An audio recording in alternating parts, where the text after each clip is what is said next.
waxaan qaadan doonaa wax la yiraahdo taskbar. waa maxay taskbar? maxaa la yiraahdaa? horta koorsada af Soomaali inaan ku sharaxnaa ayaan ku heshiinay, laakiin waxaa jirta wax la yiraahdo magacyo ayaa soo geli doona. taskbar waa meel magaceed, magacana waxaa laga bixi karaa faahfaahin ee asaga magac kale looma samayn karo haddii uusan jirin luqadda markaas wax lagu heshiiyo oo loo garto. taskbar marka waxaa la yiraahdaa ushaan dheer oo geeskaas kasoo bilaabata geeskaas ku tagtaa la yiraahdaa. waxaa loo yaqaanaa taskbar loo yaqaanaa. tan waxaa la yiraahdaa weyn desktop la yiraahdaa. taskbarku marka waxay ka duwan tahay markasta desktopkan caadiga ay ka duwan tahay, waxaana loo yaqaanaa ushaan dheer waxaa la yiraahdaa taskbar. waa magaceed. meelo qaybood loo kala qaybiyaa, waxaa loo kala qaybiyaa 3 qaybood.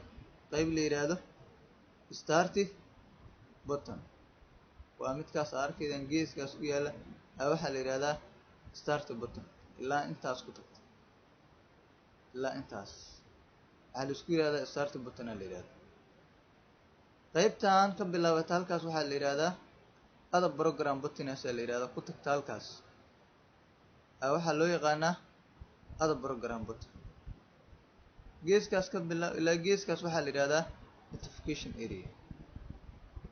start button waxaa la yiraahdaa intaas la isku yiraahdaa, meeshana la isku yiraahdaa waa meesha wax laga raadsado haddii computerkaada fayl kugu jira awgeed oo dhan, waa meesha laga baadhawaayo ilaa qaybtaas daaqadaas ku soo faa'iido. geeskan ada program button maxaa la yiraahdaa? waxaa soo gala wax allaala wixii desktopka laga furo dhan ayaa waxay soo galaan ada program button soo galaan. tusaale kale haddaan kaas ku dhifto waa kaas halkaas soo gala, halkaan ku jira hab cusub ada program button la yiraahdaa. waxa allaala wixii desktopka laga furaa soo galaan. notification area maxaa la yiraahdaa? waa meesha saacadii ay ku jirto luqadda computerka ku isticmaaleedo kale ay ku jirtaa. waxaa kaloo la yiraahdaa samaacadii ay ku jirto, wireless-ki uu ku jiro, ayadana meesha internet computerka kusoo xirmo, batteriga uu ku jiro. waxaas oo dhan waxaa la isku yiraahdaa notification area la isku yiraahdaa. okay, waan garanay. taskbarka marka waa dhaqdhaqaaji kartaa, meesha rabtaa gii kartaa, koraa gii kartaa, geeskaana gii kartaa, dhinacaan bidixaa gii kartaa. waa haddii aysan loo garaysnayn. inay loo garaysan tahay in kale saan ku ogaana, right click ku leedahay waa kaasaa log the taskbar. hadda way xiran tahay. meeshaan haddii aad ka arki weydo ama u jeedi weydo waddo kalena way jirtaa, properties kusii dhifanay. halkaas markaad tagta kasoo qaadayda jag. sanduuqan waxaa loo yaqaanaa jag box la yiraahdaa. saxda ka qaadayda markaas minus waxa waaye logi waa kasoo qaada waa. okay, marka sideen u dhaqdhaqaajinaa? dusheeda amaana lafti muuska qabanaa, waa soconaa, koraan geynaa, geeskaas aadaa, xaggaasan gey karaa, ayu meeshaan doona dhigi karaa. haddaan rabo koraan u daysanaa, hadba meeshii la qurxanaata aniga. laakiin sida badan oo standardka hoos inaad keensataa ku fiican. okay, waa dhaqdhaqaaji kartaa. waxaan kaloo samayn karaa resizing wax la yiraahdo ayaan ku samayn karaa, oo codkan waxaan samayn karaa waa weyneyn karaa, waa yareyn karaa. saan u weyneynaa saas u yareynaa. ayadaa dusheeda tegey markay fallaartu labadaas madax yeelato geesaheedaasaa tegey, dusheeda maahan, waxaa tegey geesaheeda cirafka koona geesahaasaa tegey. markii fallaartu ay 2 madax yeelato ayaa lafti muuska qabanee kora u jiide. resize la yiraahdaa. cabirkaas hadaa u rabto, haddaa cabir kale xoogaa inaad soo gaabid rabto waa gaabine. ayu adiga intii aad jeceshahay ayaa markaas ku geysan kartaa, adiga optionka iska leh. cabirkeeda waxbaa ka bedeli kartaa. okay, waxaa kaloo samayn kartaa gebi ahaanba taskbarka waa qari kartaa. sidee u qarinaa? ayadaa dhinaca bidix right click ayaa ku leedahay. minus right click waxaa waaye waa dhinaca bidix, dhinaca midig oo muuska inaa hal mar click ku siido, kadibna waxaa kasii tegay properties. sanduuqan markaa aragto waxaa la yiraahdaa taskbar and start menu properties. kaas logan waa soo aragteen, waa meeshii laga xiraayay. tanaa click ku siinay, jaagaa saaray auto hide the taskbar, kadibna apply, kadibna okay. okay, waa kaas way qarsoontay, laakiin markii aad muuska dulgeydo waa ay kuu soo baxay si aad shaqo kale u qabato. markaa ka tagtana way kaa qarsoonayaan. sidaas waa loo qari karaa taskbarka. waxaa kaloo lagu samayn karaa taskbarka aan qarinta kasoo qaado. horta sidaan u qaadaa? isla sidii tigtaa ka qaada bis way kasoo qaadinaya. okay waxaa kaloo samayn kartaa taskbarka markaad joogtid shayaasha kuu dul saaran oo dhan ada program waxaan yidhi taskbarka wax allaalay wixii desktopka laga furaa soo galaan marka maadaama waxyaabo badan ayaan u baahan karaa dadku isku shaqo maahan waxaa u baahan kartaa 10 fayl 20 fayl ayaa hal mar u baahan kartaa inay kuu furnaadaan okay marka waxaa jirta inaad shayaashaas aad yaryaraysan karto hadda way weynaanayaan tusaaloo kale kanoo kale haddaan soo furo oo faylkaas buttonkan waxaa loo yaqaanaa minimize la yihahdaa haddii aad ku dhifato hadda waatana sawirka halkaan noogu furan yahay haddii aad ku dhifato buttonkaas wuxuu sameynaa meeshoos ayuu ku gelinaa oo taskbarka minimize dhehe okay mid kale aan furto sidii programyada aan u badiyo kanoo kale asagana minimize dhehe midkaanoo kale asagana minimize dhehe ujeedkaan u socda waxa waaye shayaashaas meesha saaran hadda inaan yaryaray karo minimize okay sidee marka waxaan u yaryaraynaa hadda hal meel ay noo soo wada galeen ayadana sidaan meesha loo soo geliyo kale ayadana wax yar waan sii gaaraynaa laakiin shayaashan inaan yaryaraysto ayaan u baahanahay wax yar meeshaan horta marka waxaa leedahay use small taskbar buttons waxaa lagu yidhi macnaha waxyaabaha taskbarka saaran inaad yaryaray kartid waa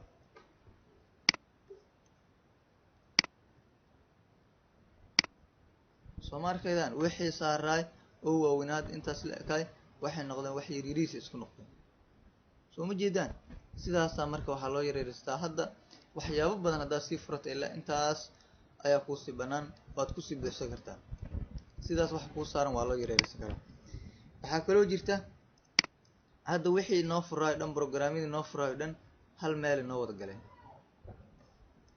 wada galeen sida sawiradan oo kale ayagana hal meele wixii sawirahay ayaguna hal meel isla gelayaan okay marka ayadana sidaas waxaa jirta si loo samaysan karo waxaa jirta right click ku leedahay properties ayaa leedahay isla meeshaan ma ujeedaa taskbar buttons meesha ku qoran tahay fallaartaasaa furee fallaartaas haddaa computerka ku aragtaan minus waxa waaye wax badanaa meeshaas kusii jira 3 option ku jirta always combine hide labels hadii jeer wixii isku nooca hal meel isku keygii combine when taskbar full markay taskbarku iga buuxsanto isku keygii bis never combine marnaba isku keygii waxa la isku geeyna maxay wixii kuu furaayo oo taskbarka wixii kuu furaayo oo dhan waxaan yiri waxay soo galaan taskbarka marka saddexdan option aa leedahay in la isku ka geeyo hadda marka si ogaana waxa dhacaya never combine aan dooran kadibna apply kadibna okay markeeda wixii dhamaayo isku jiray oo yaray mid kasta gooni ayaa taskbarka uu geeskiisa uga qabsado hadda marka waxaa raadsataa meel banaan oo taskbarka mid raadi si aan option kale asagana u baraaweyn right click properties kadibna taskbar button meeshaan ayaa imaanayda combine when taskbar full marka taskbarku buuxsanto kaliya isku keegi inta buuxsanaanta ka soo hartay hadda bal aan fiirino wax la isku geeyay